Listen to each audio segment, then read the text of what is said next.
Seorang pemuda yang tinggal di kampung Andahan menuturkan kisah misteri hantu pocong makam keramat yang pernah ia alami. Cerita ini bermula ketika Wahyudi dan temannya sedang meronda sebagaimana jadwalnya ronda pada tiap malam Jumat. Udara malam yang menusuk tulang seakan tidak menyurutkan niat Wahyudi dan teman-temannya untuk meronda di pos kampling kampung setempat. Seperti biasa, kelompok ronda pada malam Jumat itu berjumlah 6 orang, yakni Wahyudi, Hengki, Dibiu, Yopi, Trisna, dan Sugi. Mereka tengah berkumpul di pos kampling pada jam 9 malam. Seceret kopi dan 2 piring gorengan menjadi teman obrolan mereka sembari memperhatikan situasi kampung setempat. Tak terasa waktu pun berlalu. Kokok ayam jantan sayup-sayup terdengar mewarnai pergantian hari. Itu berarti tugas para peronda untuk patroli keliling kampung. Dari sinilah awal mula kisah misteri hantu pocong makam keramat bermula. Mereka berenam memutuskan untuk membagi 3 kelompok yang masing-masing 2 orang. Wahyudi dan Hengki merupakan kelompok pertama yang bertugas berpatroli ke arah selatan hingga ke ujung persawahan. Kelompok kedua, Dibio dan Yopi bertugas berpatroli ke arah utara hingga ke tepi sungai. Sementara Trisna dan Sugi bertugas menunggu dan berjaga-jaga di pos ronda. Sekilas tak ada yang beda dengan malam Jumat sebelumnya. Hanya saja, angin pada malam itu memang sangat terasa dinginnya. Tak heran jika para peronda mengenakan sarung dan jaket masing-masing. Dibio dan Yopi bergegas berjalan ke arah utara, menyisir kampungnya dengan berbekal lampu senter yang mereka bawa. Biasanya, patroli selesai selama kurang lebih setengah hingga 1 jam. Sementara Wahyudi dan Hengki mendapat tugas berpatroli ke arah selatan hingga pematang sawah. Biasanya memang arah selatan dari pos kamling ini agak ditakuti oleh para peronda. Pasalnya selain kawasannya sangat gelap dan jarang rumah penduduk, para peronda yang berpatroli ke arah selatan juga harus melewati sebuah makam keramat yang konon sangat seram serta terdapat banyak pohon besar yang menjadi sarang hantu dan jin. Tak terasa langkah kaki mereka telah sampai di ujung rumah penduduk. Itu berarti mereka harus berputar ke pinggir kampung dekat pematang sawah dan melewati sebuah kuburan atau makam keramat yang sangat terkenal akan keangkerannya itu. Hengki bertanya pada Wahyudi, "Mas, kamu lihat gak? Itu dalam kuburan sepertinya ada asap yang meninggi."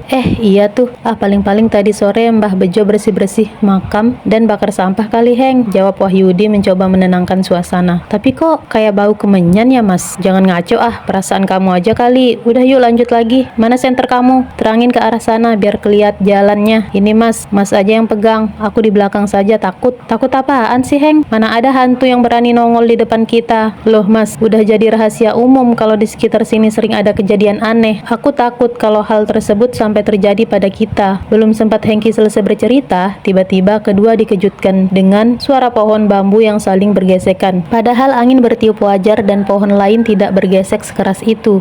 "Apaan itu Mas?" sambil memegang erat tangan Wahyudi. "Apaan sih, Heng? Paling-paling buah mangga yang jatuh di gondol kelelawar." "Lepas tangannya, jangan kayak cewek," sentak Wahyudi pada Hengki. Semakin keduanya mengarah ke pintu masuk makam, Hengki sepertinya semakin takut. Ia berusaha mengalihkan pandangannya dari makam tersebut dan bergegas berbelok ke arah kiri dari pintu masuk makam untuk berlanjut ke arah pos kamling. Namun belum genap 3 langkah kakinya berjalan dari depan pintu masuk makam, tiba-tiba keduanya melihat sosok putih bergelantungan di sebuah pohon besar pinggir makam. Keduanya langsung bergegas meninggalkan tempat tersebut. Namun semakin keduanya berlari, semakin mereka merasa tidak beranjak dari tempat tersebut. "Pocong!" teriak mereka sambil berlarian ke arah pos kamling. Saking takutnya sampai-sampai sendal Hengki putus dan tertinggal entah di mana.